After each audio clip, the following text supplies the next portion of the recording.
करते हैं लखनऊ में युवा कार्यक्रम और खेल मंत्रालय भारत सरकार के तत्वाधानों में विकसित भारत युवा संसद महोत्सव का आयोजन किया गया, जिसमें मुख्य अतिथि के रूप में पहुंचे सीएम योगी आदित्यनाथ का भव्य स्वागत किया गया। इस मौके पर उनके साथ विधानसभा अध्यक्ष सतीश महाना भी मौजूद रहे।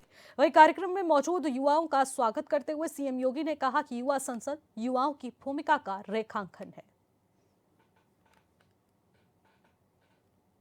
से युवाओं को संविधान की प्रदेश के सामान्य जन के लिए, समाज के लिए एक प्रेरणा बन जाती है और लोग उसको हाथों हाथ लेकर के जब सम्मान देते हैं तो वह एक नेतृत्व उस क्षेत्र में जो विकसित किया गया वही एक लीडर का गुण होता है। ऐसे जीवन के किसी भी क्षेत्र में अनंत संभावनाएं होती है अपनी बातों को रखने का, अपने कार्य क्षेत्र को आगे बढ़ाने का। और इसीलिए प्रधानमंत्री मोदी जी ने यह सुनिश्चित किया कि देश की पूरी व्यवस्था का संचालन होता है एक संविधान से। हम कानून कोई भी बनाते हैं, भारत का संविधान हमारे सामने होता है। भारत का संविधान 26 नवंबर 1949 को बनकर के तैयार हुआ। उसका जो ड्राफ्ट था वह बाबा साहब डॉक्टर भीमराव अंबेडकर ने भारत की संविधान सभा को सौंपा था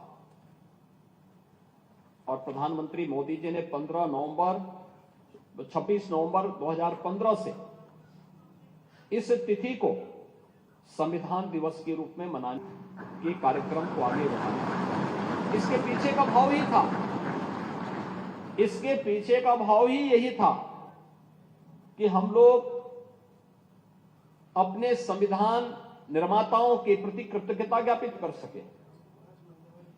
कृतज्ञता इस बात के लिए ज्ञापित कर सके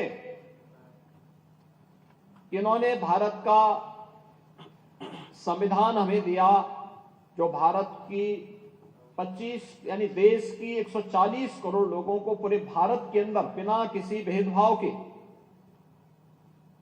मताधिकार के उपयोग की ताकत देता है, बिना भेदभाव के हर एक व्यवस्था के साथ जुड़ने का पूरा अवसर देता है।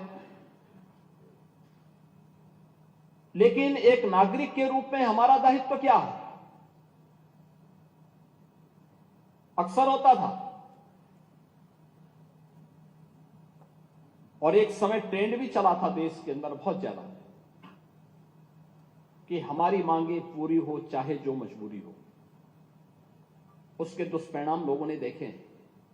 बहुत सारे राज्य तबाह हो गए। आर्थिक रूप से जो देश के कभी समृद्ध राज्य माने जाते थे कंगाल हो गए।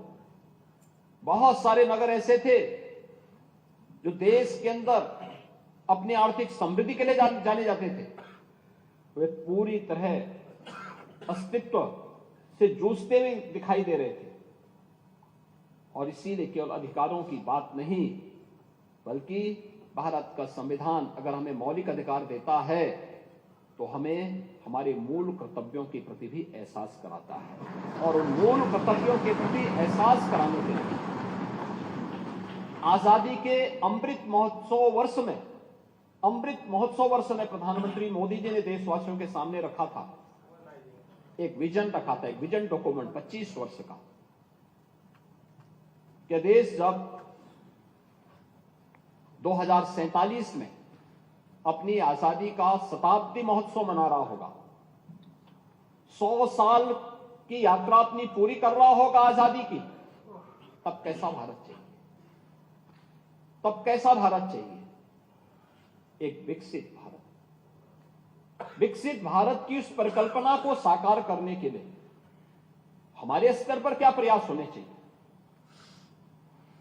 हमारे स्तर पर प्रयास होने हैं हर नागरिक के लिए पंच प्रण की बात प्रधानमंत्री मोदी जी ने की। और ये पंच प्रण ही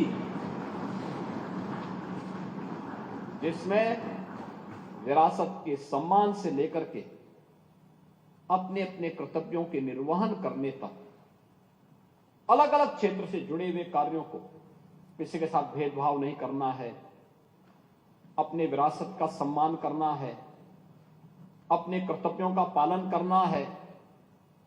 अलग अलग क्षेत्र में जो 5 प्रण प्रधानमंत्री मोदी जी ने आजादी के अमृत महोत्सव वर्ष में देशवासियों को दिलाए थे, वे 5 प्रण इसके आधार बनेंगे और उस 5 प्रण की आधारशिला को आगे बढ़ाने के लिए युवा शक्ति को हमें जागरूक करना होगा। क्योंकि जब ये देश अपनी आजादी का अमृत महोत्सव में वर्ष मना रहा होगा, तब आपकी उम्र वह होगी जो आज हमारी उम्र है। उन स्थितियों में आपके हाथों में नेतृत्व होगा, जीवन के अलग अलग क्षेत्र का नेतृत्व होगा। कोई विधायिका के माध्यम से होगा, कोई कार्यपालिका के माध्यम से होगा, कोई न्यायपालिका के माध्यम से होगा। किसी के पास जीवन के अलग अलग क्षेत्र में नेतृत्व के गुण विकसित हो रहे होंगे। और याद रखना, नेतृत्व का गुण विकसित होने के लिए व्यक्ति का आचरण और उसका विचार, ये दोनों बहुत मायने रखता है। आचार और विचार में समन्वय व्यक्ति को हमेशा एक नई ऊंचाई को आगे ले चलने के लिए प्रेरित करता है। जब दोनों में विषमता होती है और जन विश्वास का प्रतीक नहीं होता। हमारा विचार सबसे पहले ऐसे होना चाहिए, किसी भी व्यक्ति के बारे में जानकारी लेनी हो, उसकी पृष्ठभूमि के बारे में जानकारी लेनी हो, उसका विचार आपको बता देगा। उसके विचार कैसे हैं, उसका आचरण बता देगा। इसमें समन्वय व्यक्ति को अंतःकरण से